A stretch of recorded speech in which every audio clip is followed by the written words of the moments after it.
ধানমন্ডি ৩২-এ আজও থামেনি উৎসুক জনতার ভিড়। সকাল থেকেই বিভিন্ন ভারী যন্ত্রের সাহায্যে বাড়িটি ভাঙতে এবং সেখান থেকে রড সংগ্রহ করতে দেখা গেছে। বাড়িটি দেখতে ঢাকাসহ বিভিন্ন জেলা থেকে ব্যাপক আগ্রহ নিয়ে এসেছেন তারা। জানান, স্বৈরাচারের আইকনের ধ্বংস নিজ চোখে দেখতে এসেছেন এখানে।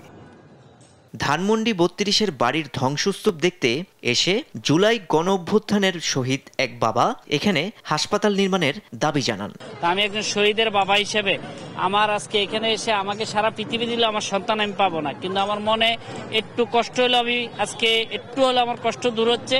এরকম একটা পেশিবাদীর এবং একটা বাসভবন বা পেশিবাদীর চিহ্ন এখানে ধূলিসাৎ করে দিছে, এতে আজকে আমি একটু হলেও শান্তি পাচ্ছি। তাই আমি ডাক্তার ইউনূস সাহেবকে বলবো, এই জায়গাটা যেন 20 জুলাই 2024-এর যারা শহীদ, যারা আহত, যারা নিহত শহীদ বীরদের জন্য এখানে একটা বড় হসপিটাল করা হোক। তবে কারো আছে বিপরীত প্রতিক্রিয়াও।